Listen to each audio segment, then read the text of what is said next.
It's a megalodon, except this time we got 3 of them.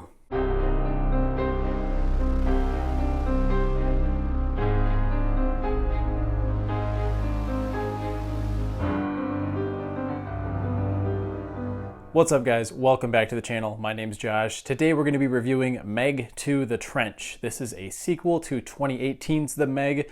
I have no idea why they dropped the. Gonna be honest, I really don't care for the first one at all, as a matter of fact. It's really just 2 hours of dumb fun, minus the fun. This is just a really generic shark movie that, to be honest, didn't even really feature the megalodon that much. It was really just a bunch of dumb characters on this oceanic research facility talking. I also think it took itself way too seriously. Somebody would die and they would play this really melodramatic music and try to actually get you to feel bad for it. I don't want that. I just want a really fun movie with Jason Statham kicking ass and a giant megalodon chasing him in the water. The final 30 minutes of that first film are kind of its one big redeeming quality for me because that delivered what I wanted. So that was kind of my one hope going into this movie, was that it wasn't going to be 2 hours of just dragged out boring characters saying dumb things. All I wanted from this is a giant shark wreaking havoc on beachgoers and Jason Statham showing up on a jet ski to fucking fight that thing. That's really all I wanted from this. And it became blatantly clear to me that they learned absolutely nothing from the criticisms that most people had with the first film. I'm not going to sugarcoat this. This is easily one of the worst big budget blockbusters I have seen in a long time. The movie is shockingly boring, although it does have some more Meg action in the first half. Most of it is completely incomprehensible. In the film, Jason Statham is back as Jonas Taylor.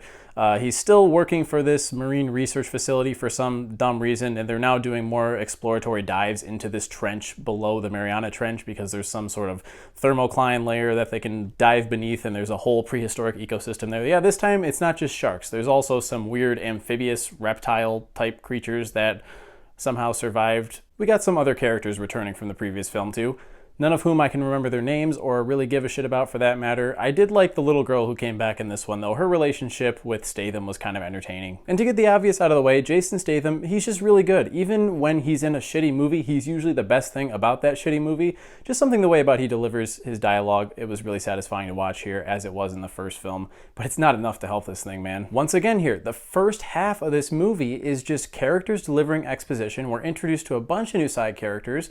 Again, though, I don't remember a single one of them's name. So when they put on suits and dive down to the bottom of this trench and start walking around in the oceans, on the ocean floor, I can't distinguish who's who. It was way too darkly lit. Couldn't tell what was going on. It kind of reminded me of that Kristen Stewart movie that came out a few years ago, Underwater, although I think that worked better because that was a straight up horror film. Again, this is a PG-13 movie about giant sharks.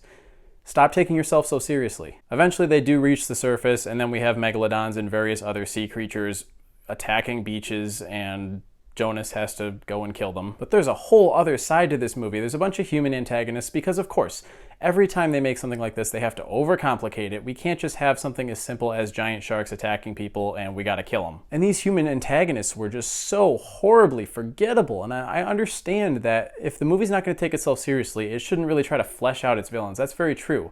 But they have such little screen time here, yet they're somehow very integral to the story. The special effects are also shockingly hit or miss. I Googled it and I think the budget for this thing was like 130 million. Where is all that money going? I mean, the sharks look nice, sure.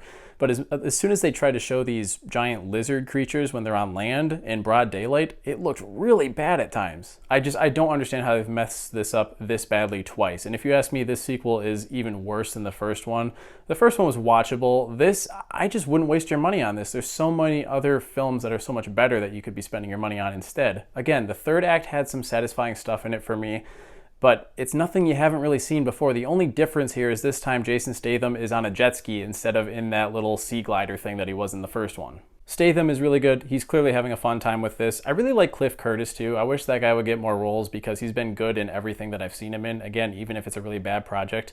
But this was a huge miss for me and easily one of the worst films of the entire year. I'm gonna give Meg 2: The Trench 1.5 out of 5 stars. If it sounds like I'm a little out of breath, it's probably because I am. I just kind of went on a 5-minute rant on why I really just didn't like this movie. As always, be sure to let me know in the comments what you think of it. Am I being harsh on this one, or is this genuinely one of the worst blockbusters of the year? Don't forget to hit that like button and subscribe if you want to see more content like this, and I'll catch you guys in the next one. Thanks for watching.